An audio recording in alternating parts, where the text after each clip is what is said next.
A chupeta. Olha, para muitos pais e cuidadores, essa é uma daquelas primeiras grandes decisões, né? É uma fonte de conforto imediato ou uma possível causa de problemas lá na frente.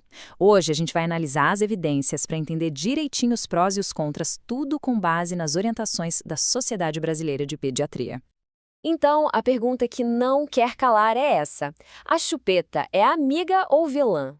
A verdade é que a resposta não é tão simples assim. Por isso mesmo, a gente vai detalhar os dois lados dessa história para que cada família possa tomar a melhor decisão por conta própria. Para guiar essa nossa conversa, a gente vai passar por alguns pontos. Primeiro, o reflexo natural do bebê. Depois, os argumentos contra a chupeta, alguns benefícios que talvez não sejam tão óbvios, como entender o que está por trás do choro e, por fim, as diretrizes de uso. Ok, vamos começar do começo, entendendo a biologia por trás de tudo isso. Afinal, por que essa necessidade de sugar é tão, mas tão forte num bebê? Bom, o reflexo de sucção é um dos instintos mais básicos que existem. É fundamental não só para a alimentação, mas, olha que interessante, para todo o desenvolvimento psíquico e para o crescimento do bebê. É um processo que começa muito antes do nascimento, lá dentro do útero. E tem uma razão química para isso, sabia? O ato de sugar faz o corpo liberar endorfinas, que são os nossos hormônios do bem-estar. Elas funcionam como se fossem um analgésico e um calmante natural, trazendo aquela sensação gostosa de segurança. Certo. Agora vamos entender como isso tudo se conecta com as principais preocupações da Sociedade Brasileira de Pediatria. Poxa, se sugar é tão natural, por que a chupeta pode ser um problema?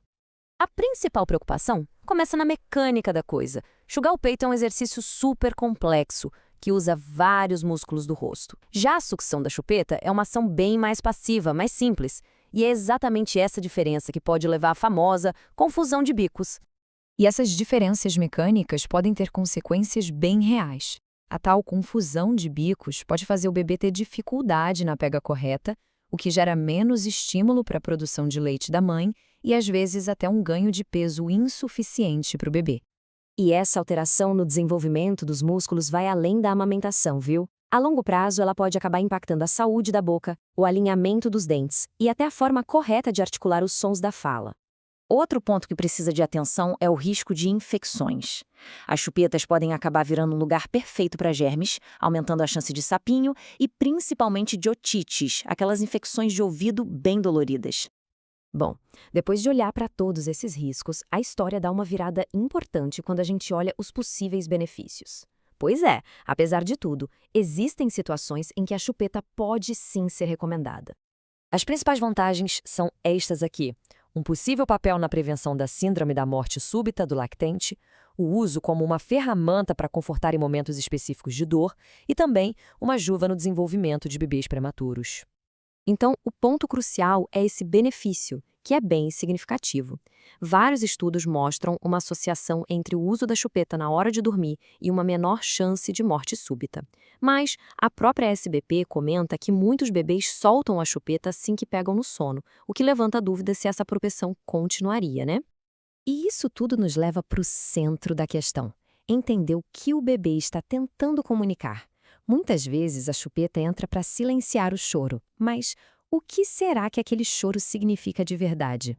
E aqui, a Sociedade Brasileira de Pediatria faz um convite para a gente mudar o nosso olhar. A orientação é não só acalmar o choro, mas primeiro tentar entender a necessidade por trás dele. No fim das contas, o choro é a linguagem do bebê. E essa linguagem pode querer dizer muita coisa: fome, sono, fralda suja, necessidade de colo. Oferecer a chupeta logo de cara pode acabar mascarando a necessidade real, que vai continuar ali, sem ser atendida. Então, com toda essa informação em mãos, vamos ver quais são as orientações práticas, as ações que podem ser tomadas, não importa qual caminho seja escolhido. Para quem decide não usar a chupeta, existem muitas outras formas de acalmar um bebê. A mais natural de todas, segundo a SBP, é oferecer o peito.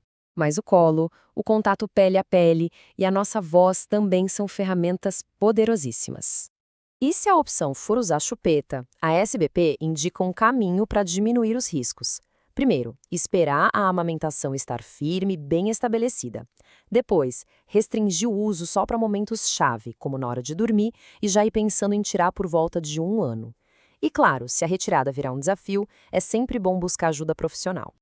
Isso nos leva a uma reflexão final, que vale principalmente para as crianças um pouco mais velhas. Quando uma criança que já fala, que já se comunica de outras formas, continua usando a chupeta, o que será que essa necessidade de sugar está querendo dizer sobre o emocional dela? A resposta para essa pergunta pode ser a chave para uma transição mais tranquila e saudável.